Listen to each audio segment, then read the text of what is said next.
ओम शांति। अब विशेष रूप से आप सभी अपने अंदर एक संकल्प को आज ही धारण कर लें कि अब एक खेल समाप्त होने वाला है। हम सब ज्ञान की दृष्टि से जानते हैं कि हम इसको पावरफुल रूप से धारण करेंगे। रात बीत रही है, दिन तो आएगा। रात कितनी भी काली हो, अंधेरा तो भागेगा ही। इसलिए सबको घर जाना है, अपने घर को स्वर्ग बनाना है। लेकिन बाबा से सब कुछ लेने वाले संसार को कुछ दे सकेंगे। स्थूल चीजें तो साथ में नहीं जाएंगी, ये तो सब जानते हैं। सूक्ष्म खजाने हमारा प्राप्त किया हुआ भाग हमारे साथ जाएगा, जो जन्म जन्म पास में रहेगा। तैयार कर दे मन से अपने आप को, क्योंकि ये खेल अब पूरा हो रहा है। अब वो यहाँ सब कुछ देखने को मिलेगा जो हम देखना नहीं चाहते हैं। ये संकल्प पक्के कर दें। वो कुछ देखने में आएगा जिसको तुम देख नहीं सकेंगे, लेकिन देखना पड़ेगा। सकाश देनी होगी हमें सर्व आत्माओं को, सबके दुख हरने वाले बनना पड़ेगा। ये बात पक्की करें। वही हो रहा है जो कल पहले हुआ था, यही होना है, यही होना है। बहुत गहरी बात है। ये बाबा की अव्यक्त वाणी। बाबा ने सबसे पूछा कि सबकी स्थिति कैसी रही, तो सबकी स्थिति थोड़ी डामाडोल हो रही थी। तो घटना ऐसी थी, बाबा ने उत्तर दिया कि जो कुछ हो रहा है वही सत्य है। बहुत गहरी बात बाबा ने कहा। सत्य क्यों है? क्योंकि बिना कर्मों के हिसाब किताब के यहाँ कुछ भी नहीं हो रहा है। यहाँ जो कुछ भी हो रहा है उसे स्वीकार करके सकाश देने की आदत डालो। लोग पूछा करते हैं, क्या भगवान इस विनाश को नहीं रोक सकता? तो इसका उत्तर क्या होगा? सोचो, वो रोकने आया है या कुछ और करने आया है? अभी गंदी दिन में उसके अपने बच्चे दुखी हो रहे हो, चरित्र सारा नष्ट होता जा रहा है। एक बहुत सुंदर वीडियो आया कि रावण भाग रहा है और उसके पीछे बच्चे भाग रहे हैं। तो रावण से पूछा कि तुम क्यों भाग रहे? तो रावण के मुख से बहुत सुंदर उसका जवाब दिलाया गया। तो हम सभी तैयार करें अपने आप को, जो कुछ इन 5 सालों में होने जा रहा है। क्योंकि बाबा ने तो सब कुछ पहले ही कह दिया है।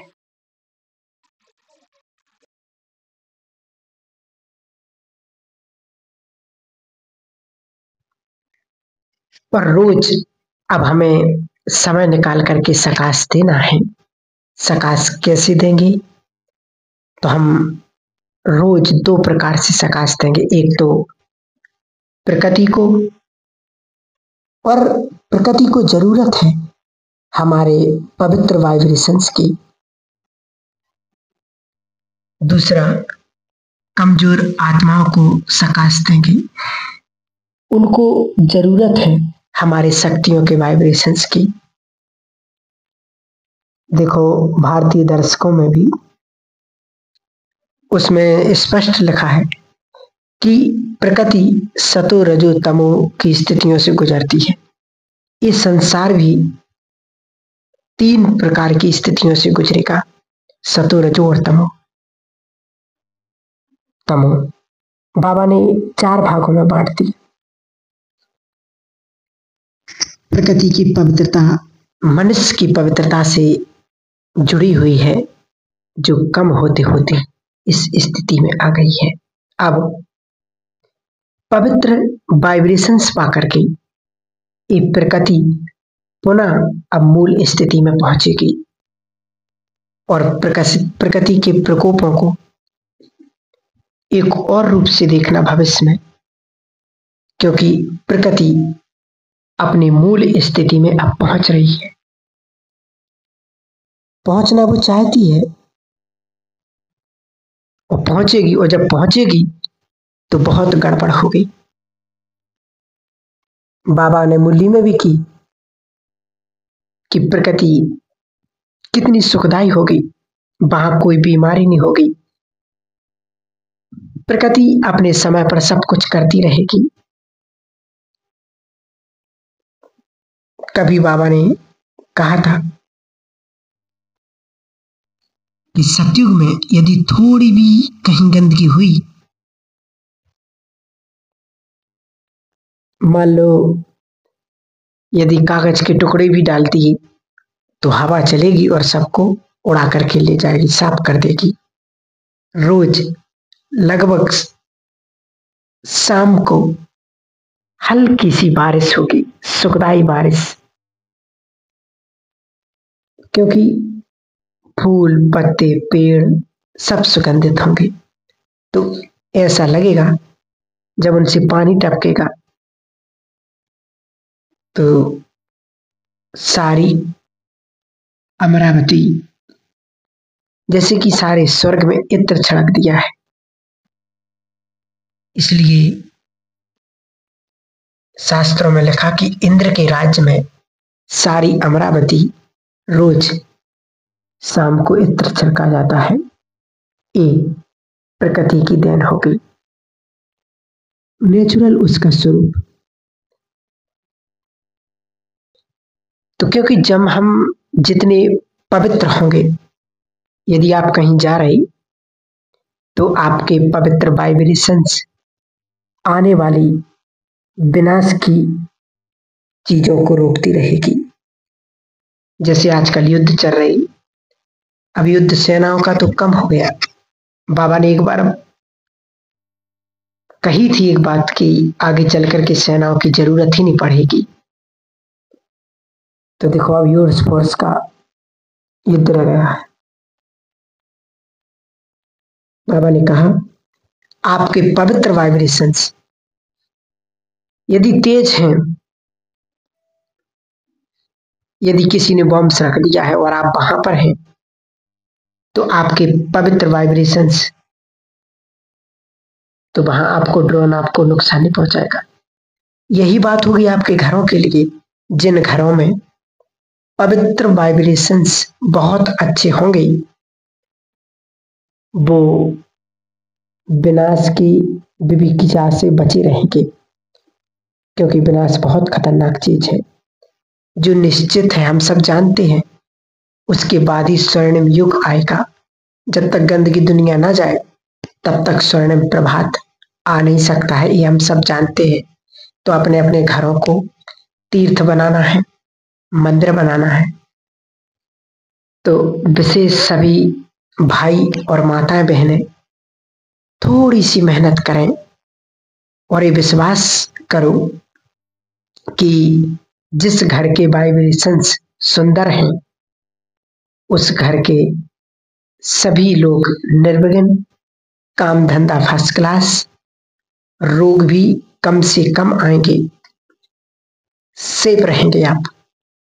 इसलिए और कुछ आप जिस लगन से करते हैं, कमाने की लगन रहती है, आपको परिवार चलाना है, तो और कई लगन भी रहती है मनुष्य के पास। उसी लगन से अपने घर के माहौल को भी अलौकिक बनाना है।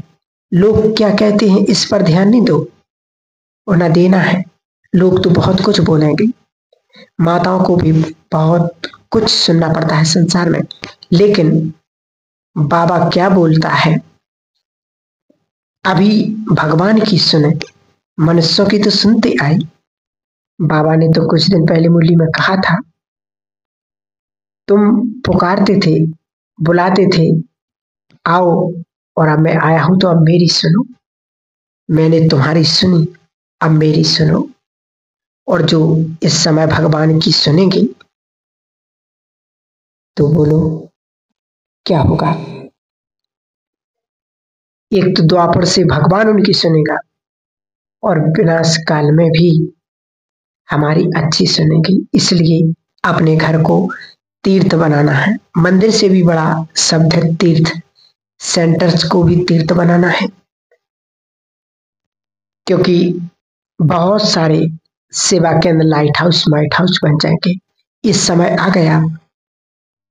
अब कुछ साल के बाद देखेंगे, नहीं, अब अभी कुछ ही सालों में देखेंगे आप इन आंखों से, लोग आपके पास आएंगे और कहेंगे कि आप हमें यहाँ बैठने दो, हमारा मन शांत हो जाए।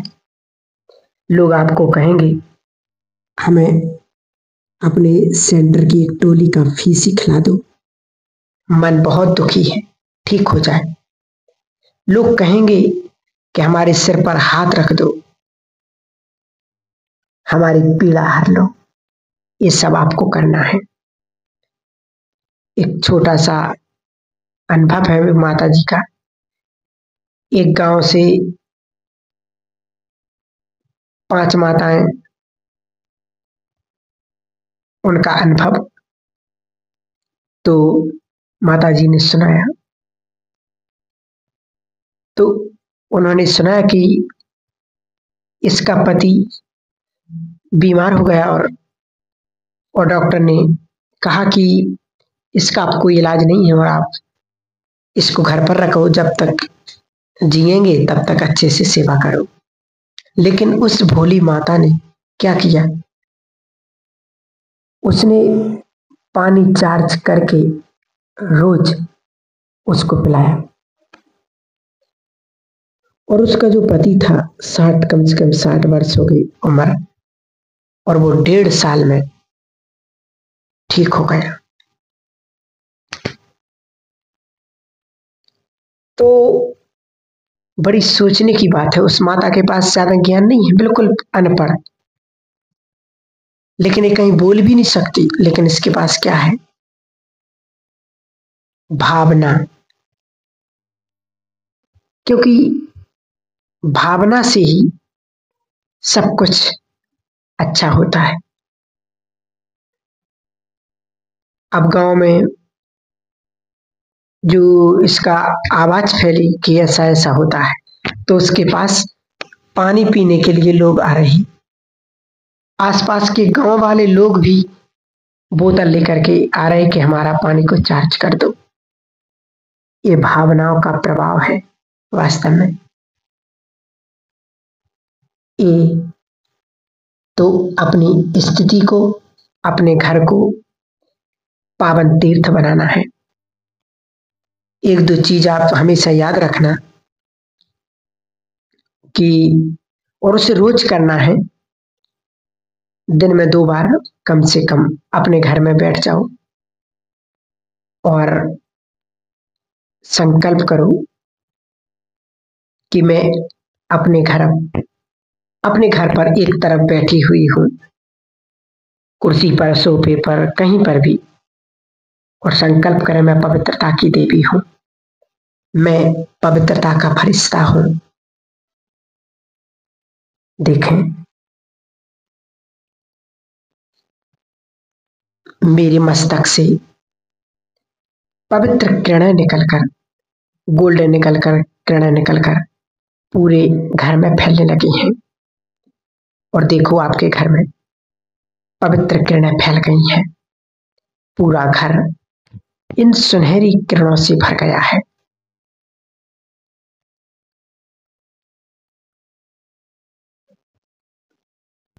मेरा घर पावन तीर्थ है और इसमें सभी आत्माएं बहुत पुण्य आत्माएं हैं। सभी बहुत भाग्यवान हैं। सभी भगवान के बच्चे श्रेष्ठ आत्माएं हैं।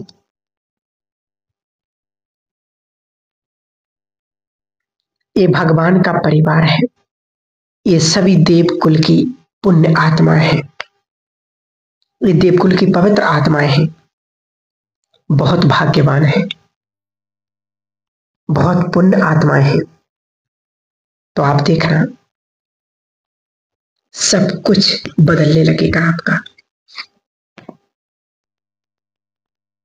इसलिए एक बात और याद रखना कि आपके पास वो आत्मा आई क्यों, चाहे घर में चाहे सेंटर पर, क्योंकि उनके साथ आपका कर्मों का हिसाब किताब है। तो इस बात को याद रखें, हमें हंसते हुए उन्हें वाइब्रेशंस देना है, उन्हें सकाश देना है, और फिर आप इसका रिजल्ट देखेंगे कि आपके घर के वाइब्रेशंस बहुत सुंदर बनते जाएंगे, और जिस स्थान के वाइब्रेशंस अलौकिक हो जाते हैं वहां सेवा अपने आप होने लगती हैं।